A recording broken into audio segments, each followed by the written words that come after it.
Pinasasabina na po si PRRD. Ha? Eto, parang ang ganda ng langis. Alam niyo yung langis sa isang sasakyan, sa isang motor, di ba? Pagka wala kang change oil, malagkit yan eh. Yung pasok ng change oil, di ba? Yung sa mga tube, o di ba? May mga sabit yan, hindi maganda ang takbo. Ngayon parang parang fully synthetic ang langis. Pagkalabas ni De Lima, eto naman, sa pina naman ni PRRD, pinagpapaliwanag na siya. Ang bilis naman lumusot niyan.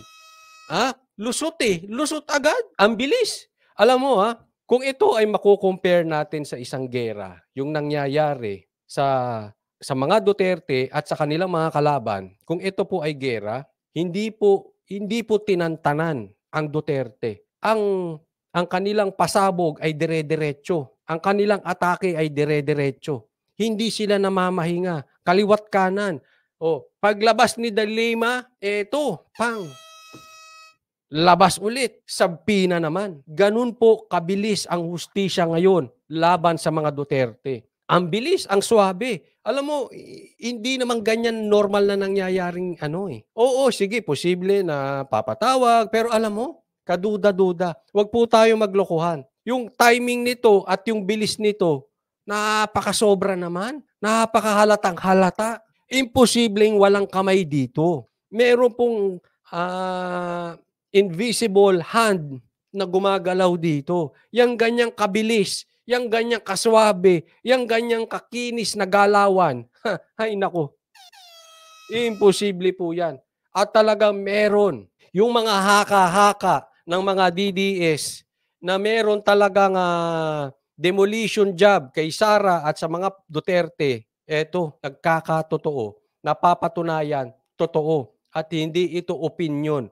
Ito ay talagang narinig namin from the inside at ito bumubulaga na sa harap natin.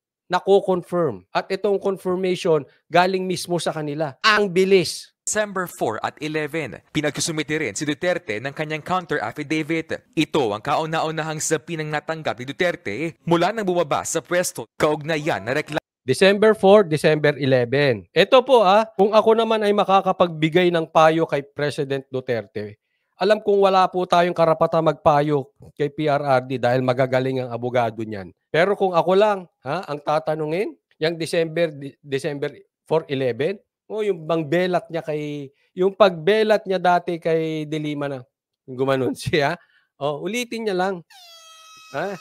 Hayaan mo na yan. Huwag mong pansinin yan. Paepal lang yan eh. Paepal yan. Ang problema dito, nagkukuntsabahan na. Meron talagang nagkukuntsabahan dito. Talagang kampi-kampik nang sila. Kampi-kampi. Tamong grave threats na inihain ni Castro laban sa dating Pangulo. Harapin niyo po yung mga kaso ninyo. Alam mo, nakukornihan ako sa ganyan laging. Harapin ninyo ang kaso ninyo, harapin ang kaso ninyo.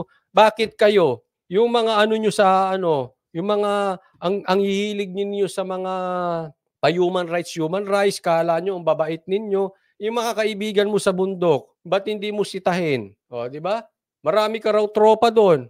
Tingin mo ang babait nila? Tingin mo ang sasanto nila? Yung laging, ganun din ang sinasabi kay Bantag, kay Tebes. Ba't di nyo harapin? Di nyo harapin. Sa sistema ngayon, let's be honest, sa sistemang nangyayari ngayon, harapin mo? Alam mo walang tingnan mo nangyayari. Yung dating malakas na kaso ni De Lima, ngayon? Tapos harapin, puro harap. Madali sabihin sa iyo yan. Pag ikaw nakasuhan after 6 years, hindi ka na nakakapasipsip, sabihin ko sa iyo yan, harapin mo kaso mo. Kaya ako masasabi ko kay PRRD, huwag mong pansinin niya mga epal na yan. Mga yan, mga kuting yan, mga yan, insekto. Huwag mong pansinin niya mga papansin na yan. At ito po yung tamang venue. Hindi siya pwedeng Sa bundok. Saan ba dapat ang venue? Tanong ko lang, ma'am, saan ba dapat ang venue? Sa bundok? Doon magbarilan sa bundok? Ganun ba? Banta sa buhay ng tao, lalong-lalo sa pangkaraniwang tao. Siyempre hindi ka binantaan. Mali-maling intindi nyo. Ginagamit nyo lang. Iniiba nyo usapan. Nadinig ko po, napanood ko po yung buong live ni PRRD. Hindi ka po binantaan. Mali po intindi nyo. Minamali ninyo intindi. May ganitong kaso ay dapat niyang harapin. Nag-ugat ang reklamo sa mga pahayag ni Digong sa kanyang programa sa SMNI News Channel noong October 11. Dumepensa noon ang Pangulo sa pagsusulong ng kanyang anak na si Vice President Sara Duterte sa confidential at intelligence funds. Payo niya kay VP Sara, dapat ang unang target sa intelligence fund ay si France at ang mga komunista na gusto niyang patayin. Pero Hindi gano'n ang pagkasabi. Isa pa kayo eh. Oh, target niya yung gusto niyang patayin na yung komunista, yung grupo, hindi si France, yung organisasyon na komunista. depensa ng dating legal counsel at spokesperson Alam mo kung bakit ang lakas ng loob niya itong mga ito? Nakasandar sa pader ngayon eh. Kaya alam mo, eto totoo lang asar na asar ako sa mga dilawan. Dahil irrelevant na sila, yung dalawang malakas na apelyido, pinaglalaban nila. Andyan sila, eepal. Kita mo ngayon, ang babait nila kay Marcos. Dati tira sila ng tira kay Marcos, ngayon ang babait. Bakit? Kailangan nilang sumipsip. Kayo mga dilawan, sipsip kayo. Dahil irrelevant na kayo. Para lang kayo mapansin, para kayo ay may silbi dito sa Pilipinas, sipsip kayo ngayon. Yung sinuka nyo dati, kinakain ninyo. Yung tinain nyo dati, kinakain nyo ulit. Para makapaghiganti kayo kaysa mga Duterte. Yaan ang papel nyo sa bansang Pilipinas, dilaw. Dahil wala na kayo silbi, pag anong-gano na lang kayo. O, kung saan kayo magiging relevant. Yan at totoo, aminin nyo na po. Duterte na si Attorney Salvador Panelo, hindi naman nagbanta ang dating Pangulo. Ang sinabi lang naman yun, kayong mga komunista, gusto ko kayong patayin. O nasaan ang pagbabanta ron?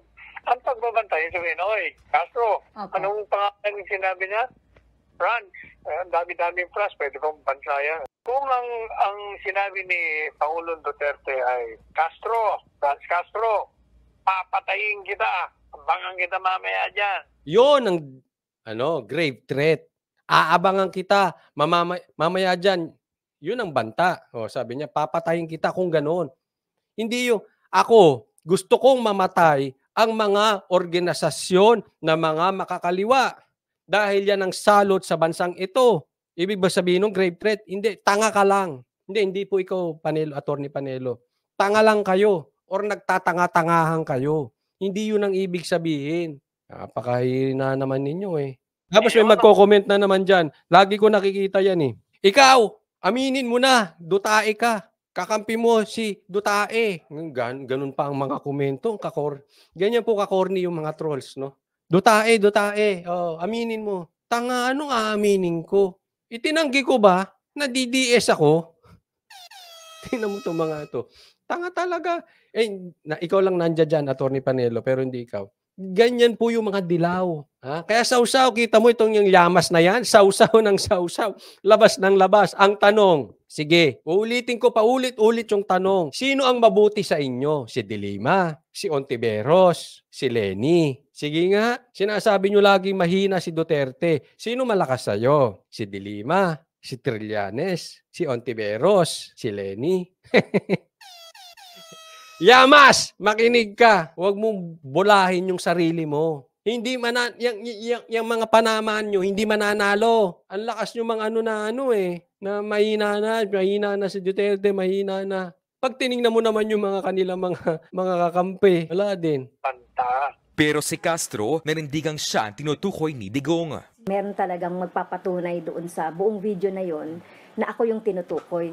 Oo. May bago ba sa sinabi mo? Hindi, totoo lang. Franz Castro paulit-ulit na yan. Anong pinagkaiba mo kay Boying? Yung papresko ninyo paulit-ulit. Oh, nabanggit mo na yan ilang beses na. Ganyan si Boying eh. Oh, pasusukuin si Bantag, pasusukuin si Tebes, may nakitang ebidensya. Anong bago? Wala. Gusto nyo lang labas ng labas. Palabas kayo eh. Ito sinabi ni Franz Castro na ito. Hindi nyo pa ba narinig yan dati pa? Ayan, yaan ang mga katangian ng mga epal sa preskon.